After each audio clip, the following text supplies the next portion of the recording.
a good friend of mine, Rick McClung, committed suicide on the way to work. He pulled over and hung himself. And if you knew Ricky, you know, this was a model firefighter. Oh, yeah. I mean, this guy, he was like, He was I a mean, I man's admired man. him. I Oh, mean, yeah. he handled himself well. He was an excellent captain. Yeah, he was the most solid guy you've ever seen in your life. Yeah. And even Solid. people you say, like, when I called people and I say, hey, Rick, you know, killed himself, everyone had a moment of silence. Just a moment of like, it did not compute. Me and Rick realized is that we're not experts, but we have experts. Dr. Johnson, our lead therapist, is an expert. So the best thing we did is partner with experts in this field, Wounded Warriors, UCLA. They have great work. And I discovered it by meeting with them. And they're going to deliver a program, and it's not a one-time shot. It's not someone coming and saying, how do you feel, are you better? So we're going to institute a program, and this program is going to allow these injured firemen to be there, they and their families, to be there and get this therapy, group therapy, one-on-one therapy, and support that they need, and appreciation. Hi, I'm Dr. Stephen Johnson. I'm a psychotherapist and marriage and family therapist in practice for nearly 50 years. I'm also the founder and director of the Men's Center of Los Angeles since 1988. MCLA is an organization that provides counseling services, workshops and retreats for men and those in men's lives who love and care for them. I've been an educator. I've taught at USC and other colleges and universities, and more recently I've been honored to be invited by Captain Mike to be the Director of Therapeutic Services for Firefighters Down. The bigger departments have good mechanisms for, say, physical injuries. I hurt my knee. They'll get you the help, get you rehabbed, etc. But there's nothing really for mental, post-traumatic stress. There's nothing really for that. A lot of smaller departments, I think most of the United States is volunteers, and there's nothing for those guys. They see the same stuff we see. There's zero help for them. So this is definitely long overdue. And a lot of people don't really, they think that the firemen are like, you know, bulletproof and just come in, save the day. But, you know, we got to deal with all the stuff we see and touch and smell and hear and everything, all those bad things, and it doesn't go away. I met Captain Mike and his wife about 4 years ago. I was impressed with who they were as individuals and also the quality of their relationship and their commitment as they expressed it to me to make a positive difference in the world. As I got to know Mike, he began to reveal his vision of an organization that would be of help to firefighters, something that would provide sort of a safe haven for firefighters to be able to go and to receive healing and to rejuvenate and to recover from the wounds on all levels, mental, emotional, physical, and spiritual. I was very honored when Mike actually asked me if I would consider being the director of therapeutic services and to help with providing the resources for firefighters' recovery. We're going to be talking to people about what firefighters go through and what they know about firefighters going through. You'd be surprised what a lot of people think. We go shopping, eat good food, work out, and go to occasional fire. But so we're going to see how many people really know that we're part of Sandy Hook. Every time you see a catastrophe, a wreck, a terrorist attack, anything that has to do with injured people, be it shot, burned, it's the fire department that goes there and has to pick up those pieces, and the effects on the guys and the girls that deal with that has to be in place, because our post-traumatic stress, suicide, divorce, drinking, all of those rates are up. How many firemen nationwide are injured critically? I think it would probably be at least in the hundreds. 'Cause, I mean, you see it on the news every day. That's You true. hear about Guys some getting hurt. firemen. Yeah. What would you say? I would guess the same. Yeah. 30,000. Oh my Yes. God. How many firemen get injured on the fire ground every year nationwide? What type of number would you think? Oh, wow. 1,200. 1,200? That's a good number. I would say between 500 and 1,200. Yeah, right around there, maybe 1,500? Well, the real number is 30,000. Holy cow. 30,000, that's 2 a week. And that's actual injuries. That's falling off of roofs, ceiling collapse, burns, things like that. That doesn't take into account if you think of Sandy Hook or Columbine or Oakland Fire, all the men that have to, the men and women that have to go in and deal with those injuries. And the stress and the strain that it puts on them, those support our numbers of divorce and addiction, depression, and suicide. Those are the type of things. One reason we're here today is to make people aware that the fire department is going through that. Over the years, as a clinician, I've been trained in trauma-based technology and on a myriad of different levels. And from time to time, I've had first responders in my practice. So I began to learn more and more about what it meant to be the first one to respond to an accident, possibly a murder, a building collapse, a suicide, and the toll that it took on these men. As I got to know Mike and understood through the stories that he told me about the experiences of the people that he knew in his life, of what they had suffered, it became much more indelibly sort of imprinted on me what firefighters were actually dealing with. I think when we're young, we think of, I remember when I was a kid and the firefighters on the big red truck that were going off to save a home or get a cat out of a tree or fight a forest fire. We always thought of them as certainly heroic and wonderful men, but little did we know at the time what in actuality they were having to face. Over the years, it's just gotten worse, and they have to respond to so many different kinds of horrific situations on a day-to-day basis. I'm just wondering, as firemen in suicide, Yeah. do you think I that haven't would really happen? thought about that so much. I mean, I know that there's a lot of suicide and alcoholism and divorce with police officers, Mm-hmm. but I never really thought about it so much with firefighters. But it makes sense because you're going through stressful, traumatic situations on a regular Exactly. basis. And no one knows, and this is what we're bringing attention to. I'm going to a funeral tomorrow. And I started Firefighters down because a friend of mine pulled over and hung himself. So we have to let people know. We don't make a big thing about it. We just drift away, but our divorce rate is out. Our stress rate is out. Our post-traumatic, now they figure 30% has post-traumatic stress disorder. And our suicide rate is climbing every year. For suicide, what's your thoughts on that? Does it seem like that's something that happened? 100%. I've been someone that's dealt with depression and anxiety and things like that. So, I'm very receptive to those kinds of things, and they really hit home with me. And I think a lot of people are afraid of psychological services like it's some sort of taboo, and it's not. It's not. It's people go through things every single day, Right. and you need to encourage them in positive ways to get the help that they need. And not many people do that. People feel afraid and ashamed of coming to friends or anybody that they want to talk to about these problems, and it's really a shame. Yeah, it is. It is. The Columbines, the Sandy Hooks. I mean, first responders saw it all. They don't forget that stuff. It doesn't, just because the incident's gone doesn't mean it's gone away in their memory. So, and they have to deal with it. And there's really nothing really out there for first responders. Yeah. It's our responsibility. The physical wounds in some ways are, if we can say, more easily treatable because they're visible to us. It's the emotional and mental wounds that are much more obscure and are challenging and difficult to treat.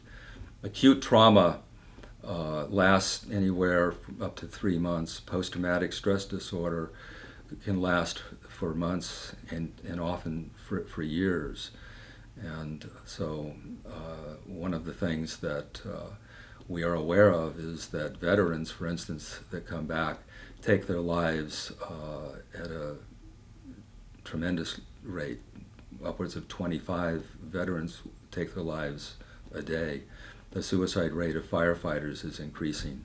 Have you heard of any type of system, any program out there to help them like No. you do the military? No, I think most people just assume that, you know, they get their pensions, so of course they're going to have some sort of protection against or insurance against that, but it's very likely that they don't. They do not, yeah. No.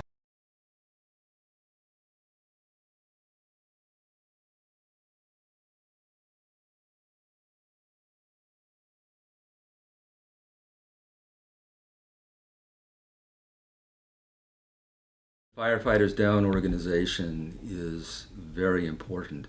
Having a retreat, a 4-day retreat in Malibu where firefighters can come and can receive a variety of different services, I think can make a tremendous difference in their lives and the life of the relationship with their spouse and their family and also their community.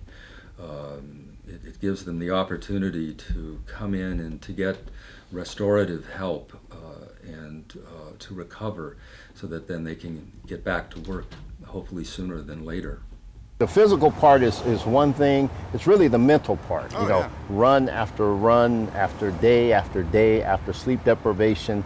So part of Firefighters Down goal is to take these 30,000 men and women, fly them in, and give them the therapies that are needed. And like Johnny Appleseed, to fly them back to their states and their departments, and now they can break that taboo of it's 100% normal for someone to see a traumatic, tragic event to now to have to get help to deal with that. What we're trying to do is bring in therapy. So you not I mean, I not think there talk should to be another. mandated therapy. It should be. Now I'm saying because me and you talking to each other, I believe it's not enough. We need to talk to someone who's a professional, who knows how to release you Well, from I think people the aren't fact. gonna go to therapy if you force them. But that's the thing. I think if it's offered, you know, and it's mandatory, they're not gonna want to open up because they're not gonna feel comfortable to open up. But I think if the services are offered, regardless of insurance or not, and it's there, I think people would be more inclined to take it. Vast array of opportunities for men to experience what it means to be a man, what it means to be a mindful man, what it means to be an honorable man. Firefighters Down wants to provide a retreat that will specifically be tailored for firefighters, that will provide the variety of experiences that we have given to men over the years, but will allow the firefighters to feel that they are amongst their own ilk, in their own company, so to speak, so that they will feel a sense of safety and comfort in that camaraderie, in that fellowship, to be able to talk about things that they know that the other men that are with them know very intimately and have experienced as intimately as they have. It's important for us to relay what we're doing. It's important for us, you know, the fire department, we're gonna get up and go down. We're gonna go on runs, do what we're going to do, no matter what.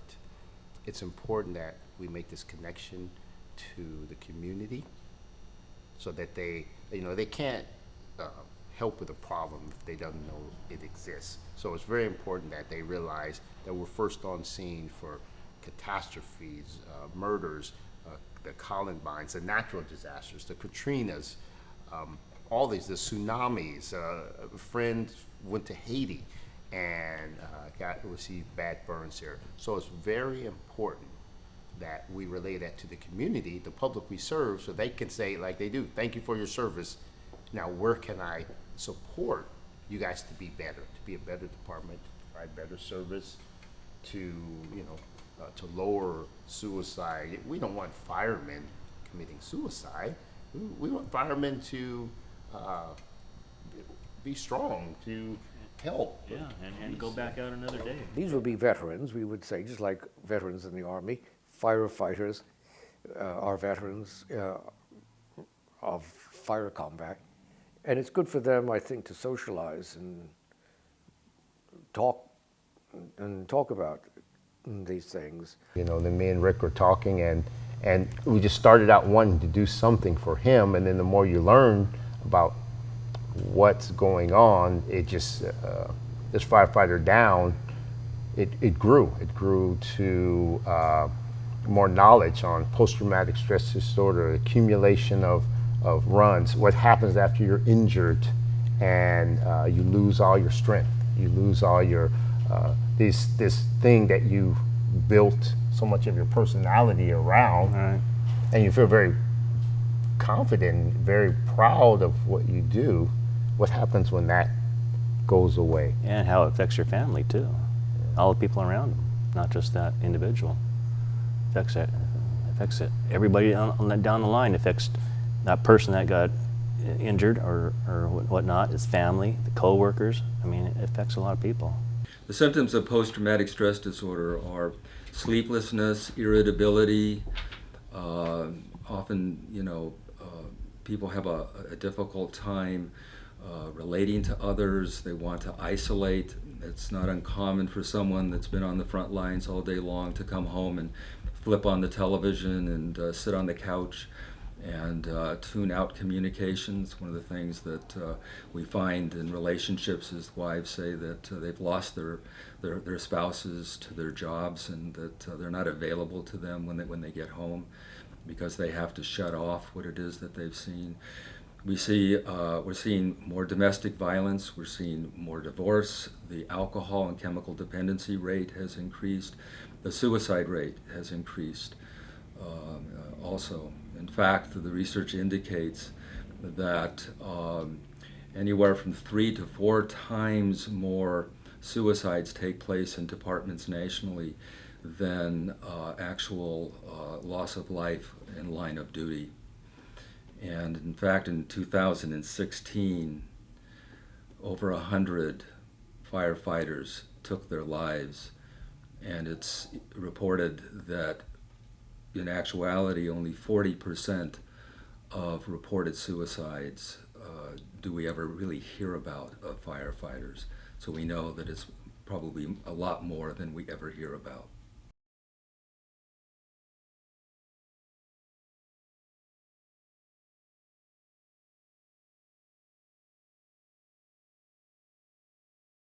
I have a lot of respect for firefighters. I have a friend who's a firefighter, and I think that everyone who chooses this field is someone who has a lot of respect for other human beings and for life, and that's something that is really honorable. Anything you can do to help them, it's really going to help you in your own community as well, because we need them every day.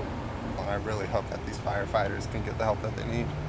And what you guys do, I believe in it, and there's nothing that is more valuable to our society than the bravery of our most honest men that do those things. And and I think a lot of the times that they're overlooked and they don't get the credit that they deserve. The goal is, of course, it's an organization called Firefighters Down, and we're here to try and to handle that, to make sure that when someone gets injured, that they get the care.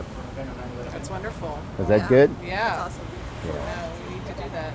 Yeah. My hope is that those of you that are watching this documentary have gotten a sense of how important it is to support the firefighters, the men and women that put their lives on the front lines in so many different ways to help all of us in our community. It is vitally important that each and every one of us do whatever we can to support financially Firefighters Down. Every little bit helps. $5, $10, $15, or more, and hopefully more, from those that are in a position to provide more, can make such a substantial difference in funding this program.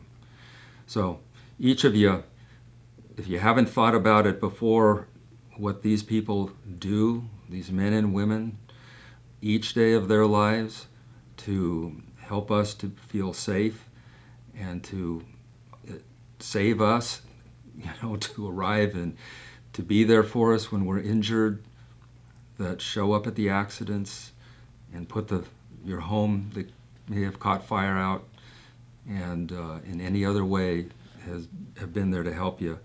If you haven't thought of that before, think about it now, because they all need your help. Everything that we can do to be of service to them now is really appreciated.